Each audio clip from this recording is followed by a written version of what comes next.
आमेन। और सबको happy independence day. परमेश्वर हमारे देश को ब्लेस करें और हम लोग प्रार्थना में ही रहें। और धन्यवाद देता हूँ खासतौर से यूसीएफ के लिए कि जिन्होंने मुझे यह निमंत्रण दिया, और आप सबको भी परमेश्वर बहुत ऐसे आशीष दें। और ज़रूर जब इस प्रोग्राम को आयोजित कर रहे थे तो सोचे इसको 12 आवर्स कंटिन्यूअस वर्शिप के रूप में रखेंगे करके, फिर उसके बाद हम वर्शिप और मध्यस्थता की प्रार्थना और वचन सब में जा रहे हैं। तो मैं थोड़ा से आपको आराधना के विषय में कुछ बातों को मैं बताना चाहता हूँ। We will hear something about worship, क्योंकि हमारा एक ही काम जो अनंत काल तक होगा वो क्या है? आराधना। क्योंकि प्रार्थना भी जब तक दुनिया में रहेंगे तब तक खत्म हो जाएगा। सेवा हम जो कर रहे हैं सब खत्म हो जाएगा, लेकिन एक ही काम हमारा अंत तक रहेगा, वो है आराधना। और प्रभु यीशु ने हमें आराधना के विषय में बहुत कुछ सिखाया है। मैं चाहता हूं आप जो है यदि नोट्स लिख सकते हैं आप लिखें, क्योंकि चाइनीज प्रॉवर्ब है, the strongest memory is weaker than the palest ink. मतलब आपके पास यदि मजबूत मेमोरी पावर है, याददाश्त है, लेकिन वो भी जो है एक जो थोड़ी सी लिखी हुई चीजों के तुलना में वो कुछ भी नहीं है। ओके, हम एक कोई वचन पढ़ रहे हैं मेरे लिए हिंदी में, वो है यूहन्ना रचित सुसमाचार, gospel of John chapter 4 versus 21 to 24। यूहन्ना 4 का 21 से 24 को हिंदी में पढ़कर मदद करें। बीच बीच में वचन बोलूंगा तो कोई माइक में पढ़ लेंगे, बहुत अच्छा रहेगा। यीशु ने उससे कहा, हे नारी, मेरी बात का विश्वास कर कि वह समय आता है कि तुमने तो इस पहाड़ पर पिता की आराधना करोगे, ना यरूशलेम में। तुम जिसे नहीं जानते उसकी आराधना करते हो, और हम जिसे जानते हैं उसकी आराधना करते हैं, क्योंकि उद्धार यहूदियों में से है। परंतु वह समय आता है, वरन अब भी है, जिसमें सच्चे भक्त पिता की आराधना आत्मा और सच्चाई से करेंगे, क्योंकि पिता अपने लिए ऐसे ही आराधकों को ढूंढता है। परमेश्वर आत्मा है, और अवश्य है कि उसकी आराधना करने वाले आत्मा और सच्चाई से आराधना करें। ये आइए छोटी सी प्रार्थना करें। प्रभु जी, हम धन्यवाद करते हैं पवित्र आत्मा आज हमारे बीच में होकर हमें आराधना करने के लिए, हमें सिखाने के लिए हम आपसे प्रार्थना करते हैं। आपका अभिषेक हमें सारे के ऊपर उतर आने पाए। धन्यवाद देते हैं, स्तुति करते हैं, यीशु के नाम से मांगते हैं, आमीन। Praise the Lord. इन वचनों को बहुत अच्छी तरह से हम लोग जानते हैं, कई पास्टर्स हैं प्रचार किए हैं। तो आज मैं इन वचनों से कुछ बातों को मैं आपको बताना चाहता हूं। जब बाइबल को हम अध्ययन करते हैं, हम आराधना को 3 प्रकार से विभाजित कर सकते हैं। एक है कि व्यक्तिगत आराधना, पर्सनल वर्शिप। उसके लिए भजन 27 का 4 दाऊद कहता, मैंने परमेश्वर से एक वर मांगा, उसी का यत्न करता रहूंगा कि मैं जीवन भर यहोवा के भवन में रहने पाऊं। दूसरा है फैमिली वर्शिप, पारिवारिक आराधना, जैसा यहोशू कहता है, यहोशू 24 के 15 में आखिरी भाग में, मैं और मेरा घराना यहोवा ही की या यीशु ही की सेवा करेंगे। और तीसरा है सामूहिक आराधना का मतलब कॉन्ग्रीगेशनल वर्शिप। उसके बारे में वचन, कई सारा वचन को हम लोग पढ़ सकते हैं। और आराधना को एक और प्रकार से भी डिवाइड कर सकते हैं, मतलब 3 बातों में। एक है इग्नोरेंट वर्शिप। यहां पर यीशु मसीह ने बोला, तुम सामारी लोग आराधना करते हैं जिसको तुम जानते नहीं हो। आज लोग आराधना करते हैं जिसको जानते नहीं। आपको शायद याद भी होगा, प्रेरितों के काम में भी 17वां अध्याय में एथेंस में जब पौलुस गया था, वहां पर उसने एक वेदी को देखा, टू एन अननोन गॉड लिखा था, है ना। तो उसी के ऊपर उसने प्रचार करना शुरू किया। सो आज बहुत सारे लोग इग्नोरेंट वर्शिप कर रहे हैं। और दूसरा वहां पर यीशु मसीह कह रहा है, यहूदी लोग जो है, मतलब हम जिसको जानते हैं उसकी आराधना करते हैं, दैट इज इंटेलिजेंट वर्शिप, मतलब ज्ञात होकर या बुद्धिमानी आराधना बोल सकते हैं। लेकिन प्रभु यीशु मसीह यहां पर एक नए तरीके की आराधना के बारे में सिखा रहा है, वो है इंस्पायर्ड वर्शिप। इंस्पायर्ड वर्शिप जो है, यीशु कहता है आत्मा और सच्चाई से आराधना करो। सो आज हम लोग यहां पर एकत्रित हैं, क्या हम लोग इग्नोरेंट वर्शिप कर रहे हैं, इंटेलिजेंट वर्शिप कर रहे हैं, या इंस्पायर्ड वर्शिप कर रहे हैं? ओके, अभी मैं आगे बढ़ता हूं क्योंकि इस सब में हम उतना ध्यान नहीं देंगे। अब मेरा जो मकसद है, यीशु ने कहा सच्चे आराधक, true worshipper, God is searching और सीकिंग फॉर ट्रू वर्शिपर्स। परमेश्वर जो है सच्चे आराधकों को ढूंढता है। मतलब आज क्या मैं जो आराधना करता हूं वो सच्चा है कि नहीं, या मतलब आत्मा और सच्चाई से आराधना करना ये है कि नहीं, उसके ऊपर थोड़ा सा मैं आपको जो कुछ रोशनी डालना चाहता हूं। ओके, तो इसलिए हम जानते हैं प्रभु यीशु ने कहा परमेश्वर आत्मा है और उसकी आराधना करने वाले आत्मा और सच्चाई से आराधना करें, और ऐसे आराधकों को परमेश्वर ढूंढता है। ओके, तो कैसे हम आराधना करें? यीशु कहता है आत्मा से। जब यहां पर आत्मा की शब्द यीशु मसीह इस्तेमाल करता है, वो पवित्र आत्मा के विषय में नहीं कह रहा है, वो हमारी आत्मा के बारे में कह रहा है। आपको मालूम है 3 अध्याय में यूहन्ना में यीशु मसीह ने नया जन्म अनुभव पाने के विषय में कह रहा है। Jesus says you must be born again, तुम्हें नया जन्म पाना आवश्यक है। ये नया जन्म कहां पाएंगे? 3 चीजों से बनाए हैं हम। We human beings have 3 things, we are triune, we have spirit, we have soul, we have body. और उसके ऊपर मैं ज्यादा नहीं बताऊंगा। तो आज यीशु मसीह नया जन्म पाने के लिए जब कह रहा है, तो कहां पर नया जन्म पाना? क्योंकि हमारा शरीर तो जीवित है, हमारा जो प्राण है वो भी जीवित है, मतलब हमारी आत्मा में। इफिसियों 2:1 में पौलुस कहता है तुम अपने पापों और अपराधों में मरे हुए थे, लेकिन मसीह ने तुम्हें जिलाया। हम कहां मरे थे? पापों और अधर्मों में कहां मरे थे? हमारे शरीर तो जिंदा है, हमारी बुद्धि जिंदा है, हम लोग आत्मा में मरे हुए थे। हमारी आत्मा जो है परमेश्वर की दृष्टि में, परमेश्वर के साथ संबंध रखने में वो मरी हुई दशा में थी। तो वहां से हमको नया जन्म पाना है। तो उस आत्मा से, जो नया जन्म पाई हुई उस आत्मा से हमें परमेश्वर की आराधना करना। इसका मतलब स्पष्ट है, यदि कोई व्यक्ति उद्धार नहीं पाया, नया जन्म का अनुभव नहीं पाया, उसकी आराधना नहीं है। क्योंकि यीशु स्पष्ट कहता है आत्मा और सच्चाई से आराधना करना। आपकी आराधना मरी हुई है तो आपकी आराधना कहां जाएगी? लेकिन जरूर आपकी आत्मा मरी हुई दशा में भी आपकी प्रार्थना सुनी जाएगी, आपकी स्तुति, धन्यवाद ग्रहण किया जाएगा।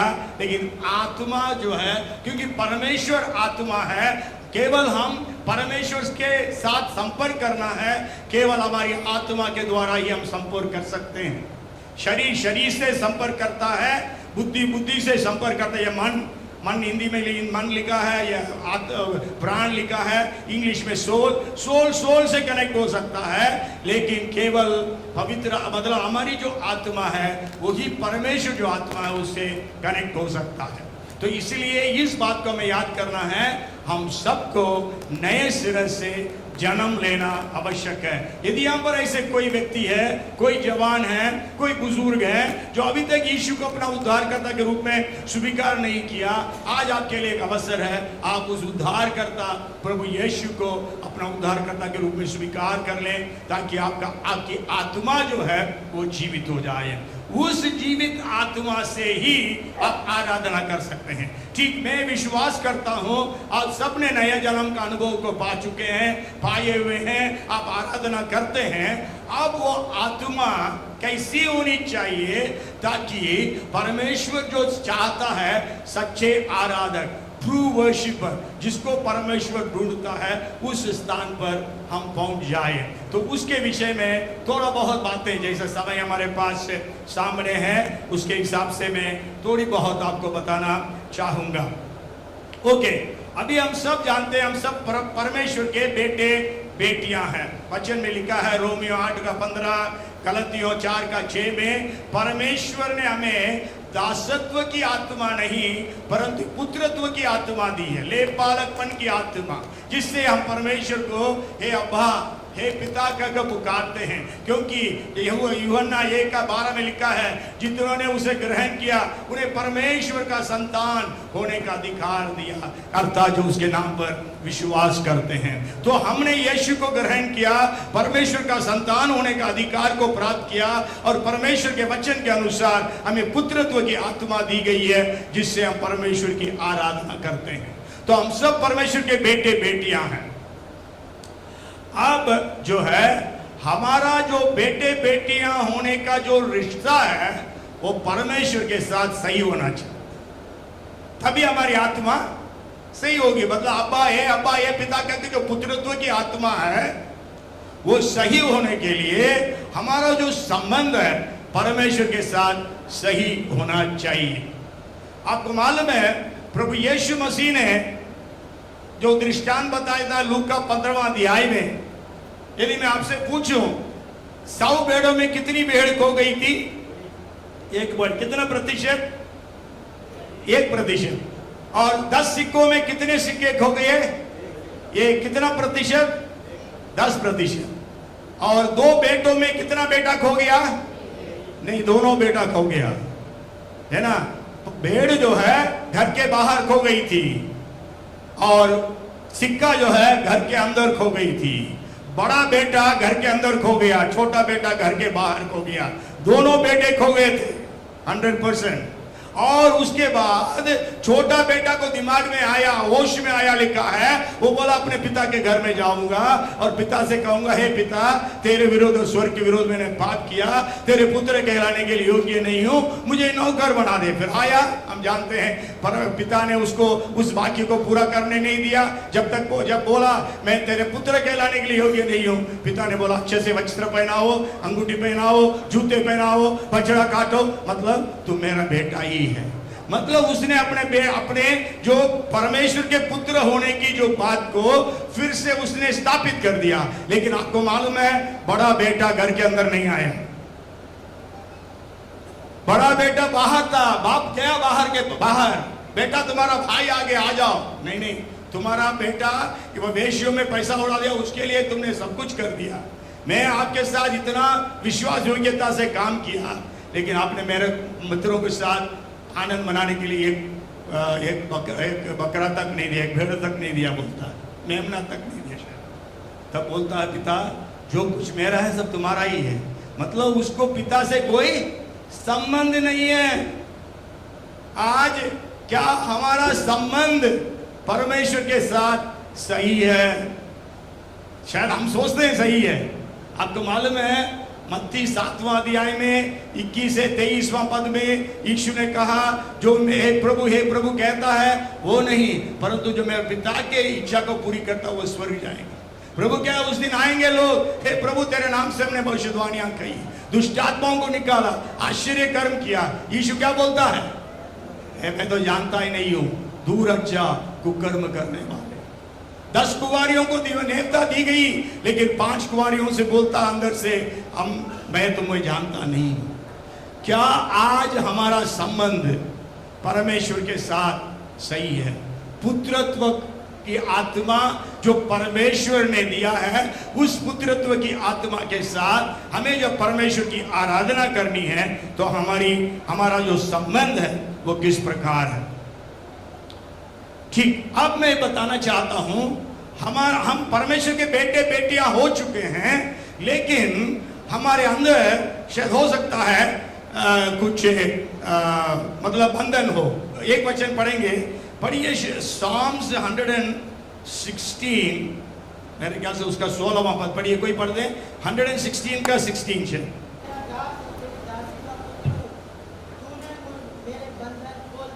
यस, तूने मेरे बंधन खोल दिए हैं। तो कहता मैं तेरा दास हूं, तेरा दास का बेटा हूं, दासी का, और कहता है कि मेरा बंधन तूने खोल दिया।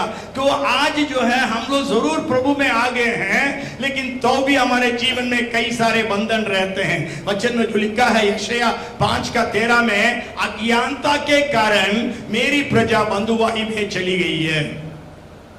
आप जो है यदि गुलाम है पाप का, तो आप प्रभु की आराधना कर सकते हैं? नहीं कर सकते हैं, क्योंकि आपको याद होगा जब मूसा जाकर बोला फिरौन से, मेरी प्रजा को जाने दे आराधना करने के लिए। पहले बोला कई बार मना करते करते, फिर एक बार बोला आप लोग यहीं पर आराधना करो। तब मूसा कहता हम मिस्र में आराधना नहीं कर सकते। आप जो है गुलामी में होकर आराधना नहीं कर सकते हैं। दूसरी बात, यदि 137वां भजन उसका 3-4 पद पढ़ेंगे, जब ये लोग बाबुल में जब बंधुआई में चले गए, उस समय उनसे कहा गया तुम यहोवा के गीतों को गाओ। ये लोग बोले हम यहोवा के गीत को अन्य देश में कैसे गा सकते हैं?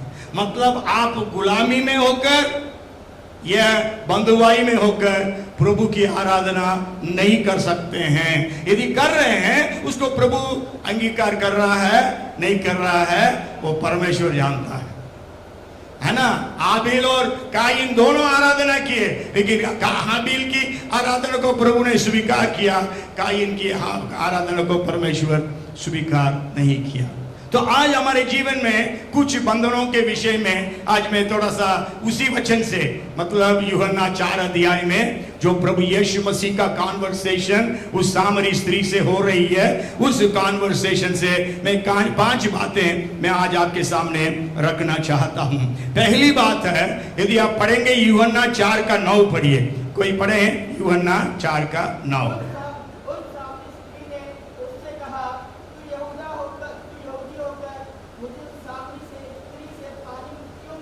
यस, यहाँ पर क्या लिखा है, तू यहूदी होकर मुझ सामरी स्त्री से पानी कैसे मांगता है? मतलब आज जो है हमारे बीच में जो एक बंधन है वो है जाति का बंधन, है ना। तमिलनाडु में ये जाति का बंधन बहुत है, लेकिन आज हम नॉर्थ में आते हैं, उत्तर भारत दक्षिण भारत का बंधन रहता है ना। लैंग्वेजेस का बंधन रहता है, आप वो भाषा बोलते हो, मैं ये भाषा बोलता हूं, है ना। हमारे बीच में अंतर है कि नहीं है, हैं? तो आज जो है हमारे बीच में मतलब एथनिसिटी या जाति, कास्टिज्म, रेसियल, आप जब वेस्टर्न कंट्रीज जाएंगे वहां पर रेसियल डिफरेंसेस रहता है। मतलब ब्लैक्स हैं वो व्हाइट्स के चर्च में नहीं जा सकते, लेकिन जरूर अभी काफी परिवर्तन हो चुका है। लेकिन मेरे कहने का मतलब यह है कि आज यदि मैं सोचता हूं मैं यहूदी हूं, आप सामरी है, मैं आपके साथ आराधना नहीं कर सकूंगा, मैं आपके साथ खाना नहीं खा सकूंगा, यदि मैं ऐसा करता रहूंगा, मैं एक बंधन में हूं।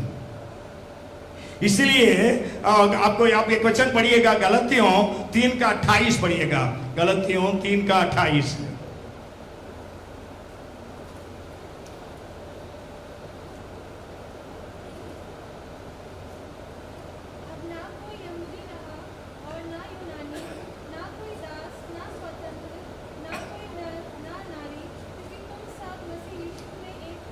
यस, यहाँ पर लिखा है न यूनानी, न यहूदी, न आजाद, न गुलाम, न पुरुष, न स्त्री, मतलब हम सब मसीह में एक हैं। हम लोग गीत गाते हैं, क्या आज हम इस बात को समझ रहे हैं? आप जिस चर्च में भी जा रहे हैं, जहां पर आराधना कर रहे हैं, आप जब जाते हैं, क्या आपके अंदर यह जाति या भाषा या रीजन या रेस, इसका डिफरेंसेस को क्या आप भूल गए और आप सब एक दूसरे को देखते हैं? यह मैं भी यीशु के लहू से छुड़ाया हुआ एक पापी हूं, वो भी यीशु के लहू से छुड़ाया हुआ एक पापी है। हमारे बीच में ऊंच नीच, शिक्षित अशिक्षित, गरीब अमीर और पुरुष स्त्री, ऐसा कोई भेदभाव नहीं होना चाहिए। ये बंधन आज बहुत सारे चर्चेस में है, हमारे अंदर है, तो इस बंधन से हमें छुटकारा पाना चाहिए। आज परमेश्वर उस बंधन से छुड़ा लें। फिर पढ़ेंगे 4 यूहन्ना का ही 4:12 पढ़िए, यूहन्ना 4:12।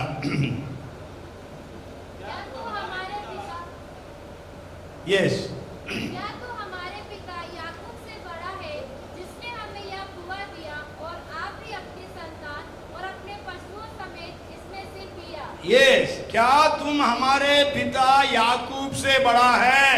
और you greater than our father Jacob? है ना, ट्रेडिशन। आज लोग ट्रेडिशन के बंधन में हैं, परंपरा, रीति रिवाज। हमारे अंदर रीति रिवाजों का बंधन है ना। हमारा देश में बोला जाता है हम सनातन धर्म के हैं, है ना। हमारे अंदर रहता है, अरे हमारे बाप दादा सब बिशप सब रह चुके हैं। तो आज हमारे अंदर जो है हमारा ट्रेडिशंस का घमंड रहता है, बंधन रहता है, जिससे हम परमेश्वर की आराधना नहीं कर सकते हैं। इसी बात को प्रभु यीशु मसीह जो है कई बार यहूदियों को चेतावनी दिया था। एक वचन पढ़िएगा, मत्ती 15:6 पढ़िएगा, मत्ती 15:6।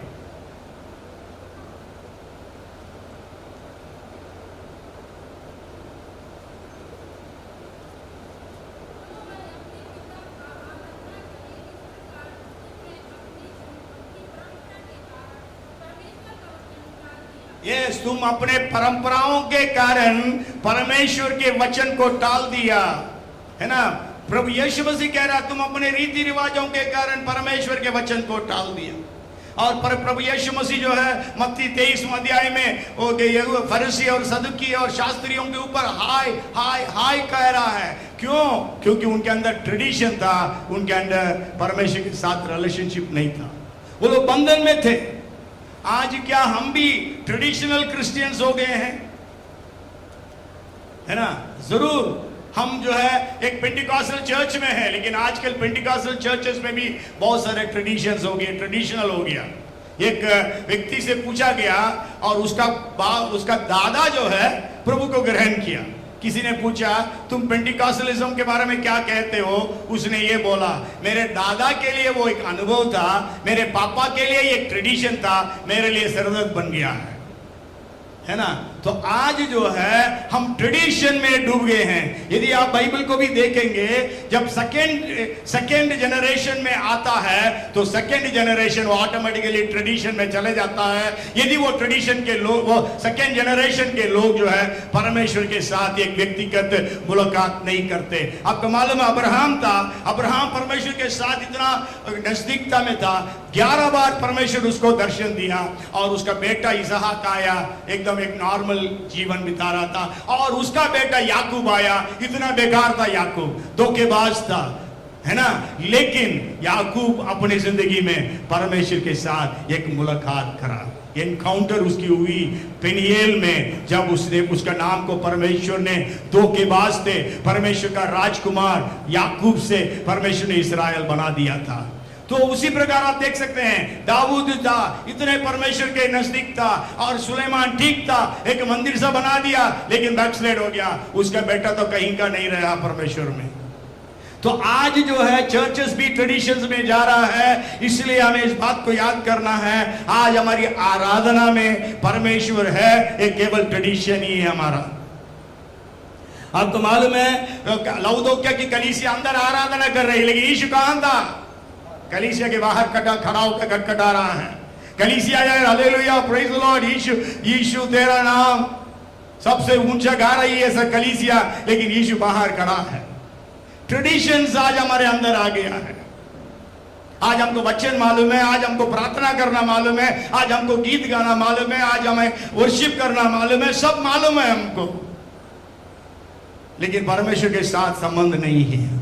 सो ट्रेडिशन का बंधन में आज कलीसिया है, इसलिए हमें उसमें सावधान रहना बहुत जरूरी है। और तीसरी बात पढ़िएगा यूहन्ना 4 अध्याय के 16 से 18 पढ़िए, 16 से 18 में भी केवल 18। यहाँ पर तीसरा बंधन जो है वो पाप का बंधन है। हम उद्धार पा चुके हैं तो भी हमारे जीवन में पाप है। यदि मैं पूछूं क्या हम में से कोई ऐसा है जो पाप नहीं करते हैं? हम सब पाप करते हैं जरूर। हम लोग पाप पहले जैसे आदत से करते थे वो अभी नहीं कर रहे हैं, लेकिन जरूर कई बार क्या होता है, हम उद्धार पाने के पश्चात भी कई बंधन में रहते हैं। कई बंधन हमारे अंदर रहता है।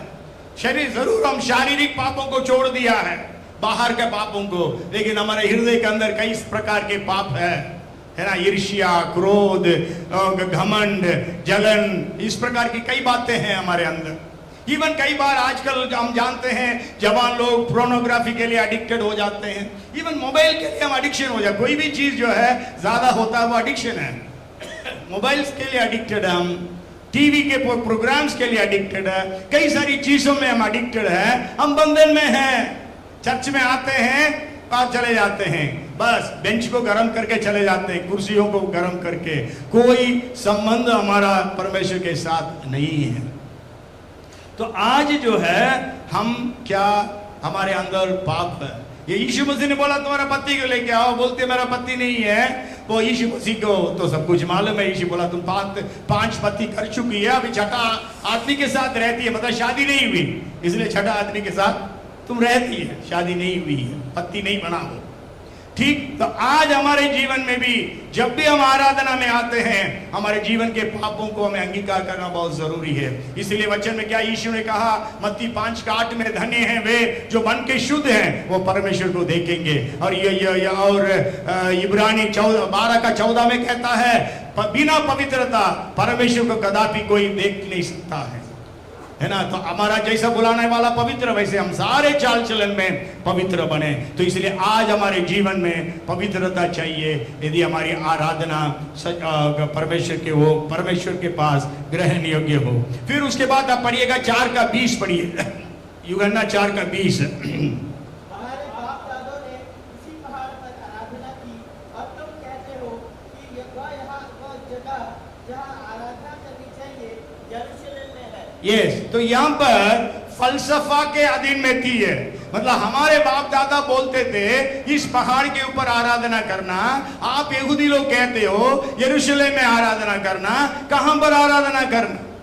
तो मतलब क्योंकि उस समय क्या है, जब इस्राएल और यहूदा जो ना अलग हो गए थे, तो उस समय उन्होंने, मतलब यहूदा का, इस्राएल के राजा ने वहां पर एक मंदिर बना दिया, गेरसीम पर्वत बोलते हैं, उसके अंदर एक मंदिर को बना दिया था, ताकि लोग समारिया से इस्राएल में, सॉरी यहूदा में, मतलब यरूशलेम में न जाए, ये तो वहीं वापस चले जाएंगे करके। तो आज जो है हम यहाँ पर हम क्या देखते हैं कि आज हम भी बहुत सारे फलसफाओं के अधीन में हो गए हैं। कई लोग बोलते हैं अरे बपतिस्मा के लिए कहाँ है, हम तो बपतिस्मा ले चुके जब बच्चे थे, है ना। कई प्रकार के फलसफा बोलने लगते हैं।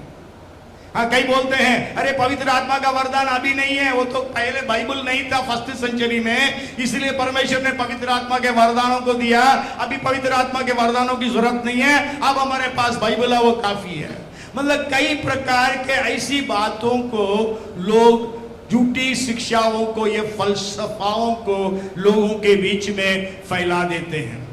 और 5वीं बात, पहला है मतलब जाति, धर्म, सारी जाति और भाषा उसके अधीन, उसके बंधन में। दूसरा है रीति रिवाजों के बंधन में। तीसरा है पाप के बंधन में। चौथा है फलसफाओं के बंधन में। और 5वां है जॉन चैप्टर 4:25, यूहन्ना 4:25। स्त्री ने उससे कहा, मैं जानती हूँ कि मसीह जो ख्रिस्त कहलाता है आने वाला है, जब वह आएगा तो हमें सब बातें बता देगा। ये जब मसीह आएगा सब बातें बता देगा, हमको मालूम है मसीह बताएगा। तब हम क्या देखते हैं, शी हैड नॉलेज, उसके पास बुद्धि है, ज्ञान या जानकारी थी। तो वो जानकारी के बंधन में थे, वो जानकारी के बंधन में थे। आपको मालूम है जब यीशु मसीह पैदा हुआ था और ज्योतिषी लोग पूरब से उसको देखने आए और वो लोग बेथलेहम पहुंचे और वहां पर पूछ रहे हैं, सॉरी यरूशलेम पहुंचे, वहां पर पूछ रहे हैं यहूदियों का राजा कहां पैदा हुआ। तुरंत यहूदा हेरोदेस ने शास्त्रियों को बुलाते हुए बोलते हैं बेथलेहम में पैदा हुआ। उसके बाद वो लोग बेथलेहम गए, वो ज्योतिषी लोग, वो जाकर दूसरा अध्याय के 11 पद में आराधना किए लिखा है। लेकिन ये लोग धर्म गुरु लोग जाकर आराधना नहीं किए, उनके पास नॉलेज था, उनके पास रिलेशनशिप नहीं था। They had religion but they did not have a relationship. They had a religion but they did not have a revelation. उनके पास धर्म था लेकिन उनके पास परमेश्वर के साथ संबंध नहीं था। उनके पास धर्म था, उनके पास कोई प्रकाशन नहीं था परमेश्वर का। तो इसलिए आज मेरे प्यारे भाइयों बहनों बच्चों, है ना, तो आज जब यीशु मसीह जो है हमें आत्मा और सच्चाई से आराधना करने के लिए हमें आज्ञा दे रहा है और ऐसे आराधकों को पिता परमेश्वर ढूंढ रहा है। क्या जब यहाँ से हम आराधना कर रहे हैं, क्या मैं एक ट्रू वर्शिपर हूँ? Am I a true worshipper? क्या मैं सच्चा आराधक हूँ? तो सच्चा आराधक बनने के लिए हमें आत्मा और सच्चाई से आराधना करनी है। हमारी आत्मा कैसी होनी चाहिए? मैंने बताया पुत्रत्व की आत्मा होना चाहिए। पुत्रत्व की आत्मा कैसी होनी चाहिए? पहली बात हमने ये देखा कि पुत्रत्व की आत्मा में कोई बंधन नहीं होना चाहिए। और दूसरी बात क्या है, यह आत्मा कैसी होनी चाहिए? मेरा टाइम हो गया है, मैं जल्दी से फिर समाप्त करने के लिए कोशिश करूंगा।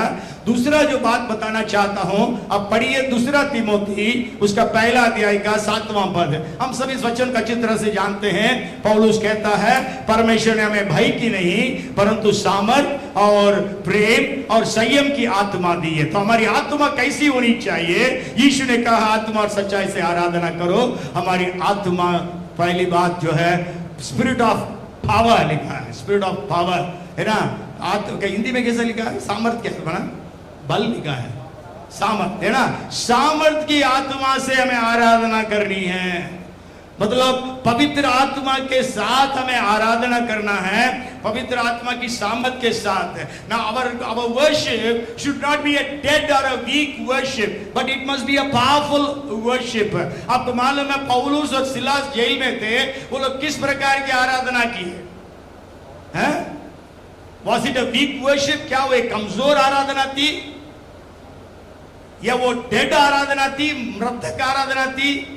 ये वो सामर्थ्य आराधना थी, सामर्थ्य आराधना थी। आज हम लोग आराधना करते हैं, हमारी आराधना कैसी है? आप वर्शिप लीड करते हो, आप आराधना करते हैं, क्या मंडली आराधना कर रही है? मंडली में हम जो बैठते हैं, क्या आप जो है वर्शिप लीडर है? शायद दूसरे वर्शिप लीडर को चर्च में टाइम दिया गया, आपको नहीं। वो वर्शिप जब लीड करती है, क्या आप जो है वर्शिप पे भाग ले रहे हैं? आज तो उनका वर्शिप है, मेरा नहीं है। आज हमारे अंदर पावरफुल वर्शिप नहीं है। पावरफुल वर्शिप आज हमारे बीच में होना चाहिए। भारत को जीतना है, पावरफुल वर्शिप चाहिए, स्पिरिट ऑफ पावर होना चाहिए। ये तो इस देश को हम हिला नहीं सकेंगे। हम इस देश को हिलाना, क्योंकि यहाँ पर हम जानते हैं कितनी मूर्ति पूजाएं हैं, वो लोग कितना उपवास रख रहे हैं, और हम हमारे जीवन में तो कई बार उपवास ही नहीं रहता। तो आज हमारे पास ये समर्पण होना चाहिए, ये आजाद का कॉन्फ्रेंस, हम आजाद हो जाएं और हम सामर्थ्य आराधनाएं करें। जब हम आराधनाएं करते हैं, सारे लोगों का जंजीर टूटना चाहिए।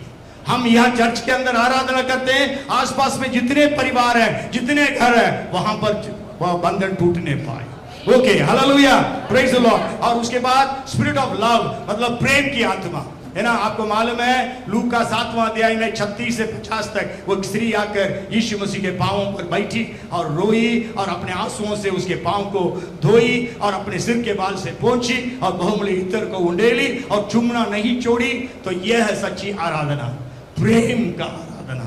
क्या हम प्रभु की आराधना करते हैं? क्या हमारे परमेश्वर के बीच का जो प्रेम प्रकट होता है ना, पूरे मन से, पूरी बुद्धि से, पूरे प्राण से, पूरी सामर्थ से प्रभु की आराधना करना है। प्रभु यीशु ने कहा, क्या हमारी आराधना में परमेश्वर के प्रति प्रेम प्रकट हो रहा है? हम अपने केवल टैलेंट्स को, अपने स्किल्स को, अपनी सारी बातों को हम प्रकट कर रहे हैं? और उसके बाद हम देखते हैं साउंड माइंड, मतलब संयम की आत्मा से लिखा है ना, संयम, सेल्फ कंट्रोल्ड, मतलब सेल्फ कंट्रोल्ड आराधना होना चाहिए। और उसके बाद जो है यहेजकेल 36 का 26 पढ़िएगा, 26 27 है, केवल 26 पढ़ेंगे। यहेजकेल 36 का 26।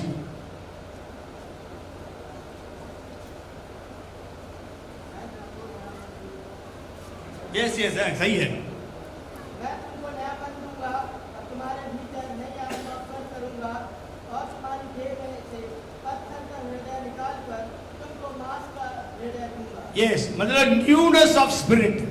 पांचवा है newness of spirit, spirit of sonship, दूसरा स्पिरिट ऑफ पावर, तीसरा स्पिरिट ऑफ लव, चौथा स्पिरिट ऑफ साउंड माइंड, पांचवा है स्पिरिट ऑफ न्यूनेस। परमेश्वर नई आत्मा देने के लिए कहता है। एक और वचन पढ़ेंगे, एक दो वचन पढ़ के समाप्त करेंगे। पढ़िए आमोस उसका 5 का 5 पढ़िए। Amos chapter 5 and verse 5। Amos 5 का 5। बेतेल की खोज में न लगो, बेतेल के खोज में ना लगो, न गिलगाल में प्रवेश करो ना गिलगाल में प्रवेश करो, और न बेर्शेबा को जाओ, ना बर्शिबा को जाओ। क्योंकि गिलगाल हाँ। निश्चय बंधुआई में जाएगा। ये गिलगाल बंधुआई में चले जाएगा। यहाँ पर क्या देखते हैं? पुराने अनुभवों में भरोसा रखकर हमें आराधना नहीं करनी चाहिए। एक न्यूनेस होना चाहिए हमारी आराधना में। इसलिए तो वचन में कई जगह पर लिखा है नया गीत गाओ। आपको मालूम है गिलगाल, बेतेल, बेर्शिबा ये सब यहूदियों के लिए बहुत महत्वपूर्ण स्थान है ना। बेतेल मतलब परमेश्वर का भवन है, लेकिन परमेश्वर कह रहा वहां पर मत जाओ, क्योंकि पहले वहां पर अनुभव था आपका, लेकिन आज नहीं है। वहां पे आपको आगे बढ़ना है। Newness of our spirit. आप पुराना खाना देंगे, आप खाओगे नहीं? खाओगे वही खाना, दिन दोपहर रात को वही खाना मिलेगा, आप खाओगे। तो परमेश्वर को क्यों आप बासी खाना देना चाहते हो?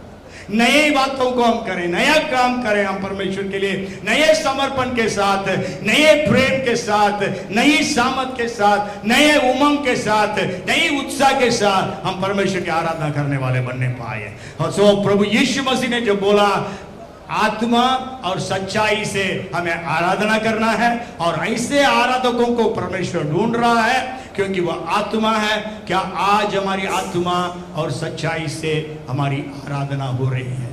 आज हमारी आत्मा कैसी है? तो आइए हम लोग एक छोटी प्रार्थना करें, और आगे का समय मैं पास्टर्स को दे दूंगा। आइए प्रार्थना करें। प्रभु जी हम आपका धन्यवाद करते हैं आपके वचन के लिए, आपके वचन के क्लैरिटी के लिए धन्यवाद देते हैं।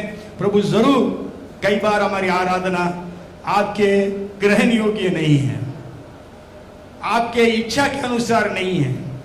Our worship is not attracting God. Our worship is not acceptable to God. प्रभु लेकिन आज आपने जैसा सिखाया प्रभु, हम पुत्रत्व की आत्मा के साथ हे अब्बा, हे पिता कहते हुए, सामत के साथ, प्रेम के साथ, संयम के साथ, नयापन के साथ आराधना करने के लिए हमें सहायता कर।